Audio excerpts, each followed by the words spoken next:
नमस्कार, मैं हूं आलोक त्रिपाठी और आज हम बात करेंगे राजनीतिक विश्लेषक मनीष हिंदवी जी से, जो बताएंगे कि आजमगढ़ और रामपुर के जो उपचुनाव के नतीजे हैं वो क्या कहते हैं।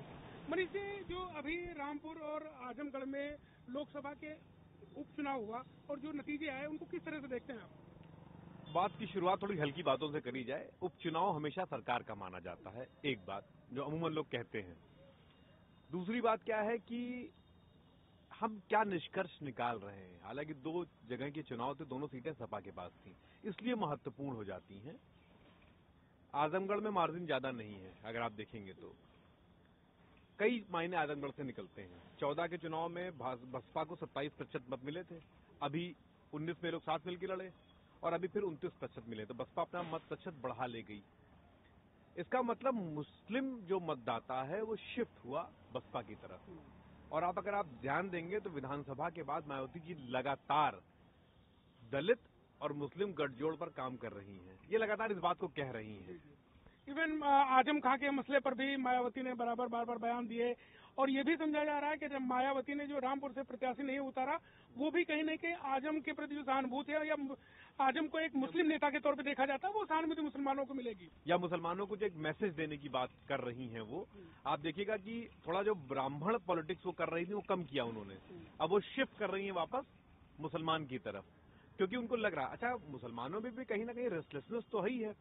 इस विधानसभा चुनाव में पूरी तरीके से वो सपा के साथ था, पूरी तरीके से, मतलब मैक्सिमम जिसे कहा जा सकता है। कहीं ना कहीं बेचैनी वहां भी है कि सब कुछ देने के बाद भी हाथ में कुछ नहीं है, थोड़ी नाराजगी भी है। मैं खास तौर से आजमगढ़ तो नहीं, लेकिन रामपुर के जो परिणाम है उन पर यह विचार जरूर करता हूं, क्योंकि रामपुर में थोड़ा मार्जिन भी ज्यादा है, मुस्लिम मतदाता भी ज्यादा है, वहां पर 50% प्लस है। तो अगर 50% प्लस मुस्लिम हैं, यादव भी हैं, और उसके बाद अगर सपा हार रही है तो विचार करने का बिंदु है। मतलब इस पर कहीं, क्योंकि भाई यादव भी उनके साथ, मुस्लिम भी उनके साथ, मुझे लगता है लगभग 75,000 के करीब वहां पर मुस्लिम भी हैं, तो यादव भी हैं, 50% से ऊपर मुस्लिम है। तो ये विनिंग कॉम्बिनेशन है ना, कम से कम सपा के हिसाब से, क्योंकि कुछ वोट तो उनके अपने होते ही हैं जो मिल जाते हैं, जो पार्टी के जो अन्य ओबीसी हैं, थोड़े से एससी हैं, थोड़े जनरल में भी जो उनके वोट हैं, उसके बाद ये अब सीट हार जा रहे हैं। आजम खान लगे भी हैं, तो ये बड़ा मैसेज है जिसको समाजवादी पार्टी को समझना होगा। और इवन मतलब बहुत सारे लोग कह रहे हैं नहीं उपचुनाव सरकार का ये बोले, मैं इस बात को नहीं मानता।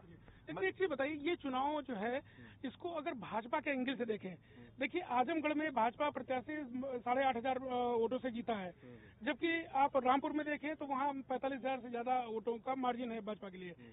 लेकिन ये दोनों ही सपा की परंपरागत सीटें हैं, तो भाजपा को क्या इससे निष्कर्ष निकालना चाहिए? उन्हें और ज्यादा तैयारी के साथ 2024 में जाना होगा कि या उनको संतुष्ट होकर बैठ जाना, कि इसको किस तरह से आप भाजपा के लिए देखेंगे? देखिए, भाजपा की जो नया निजाम है वो संतुष्ट होकर तो बैठता ही नहीं है। वो तो 24 घंटा 365 दिन वैसे भी इलेक्शन मोड में रहता है, और वो रोज ये इस बात के कैसे प्रयास करता है। उसने पूरे, वो कहते हैं ना सबका साथ सबका विकास, नहीं, वो ओरिजिनली एक एक जाति पर काम करते हैं कि इसका नेता ये, इसका नेता ये, इसका वोट बैंक ये। मतलब जिस तरीके से बसपा का वोट बैंक इन्होंने कम किया और वो सपा पर लगे हुए हैं, जैसे ओबीसी उन्होंने अपनी तरफ खींच लिया।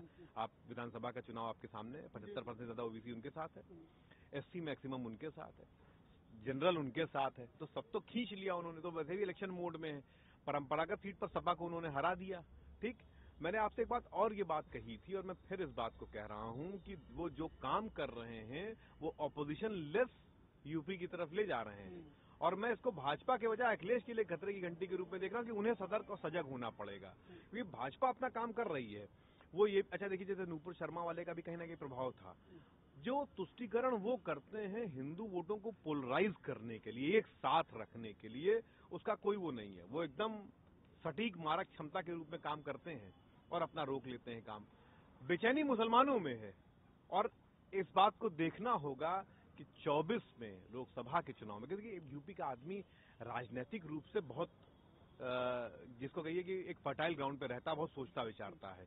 लोकसभा का चुनाव वो अलग मानता है, विधानसभा अलग मानता है, नगर निगम अलग मानता है, प्रधानी अलग मानता है। अब ये देखना होगा कि 24 में ये मुसलमान वोट किधर जा रहा है।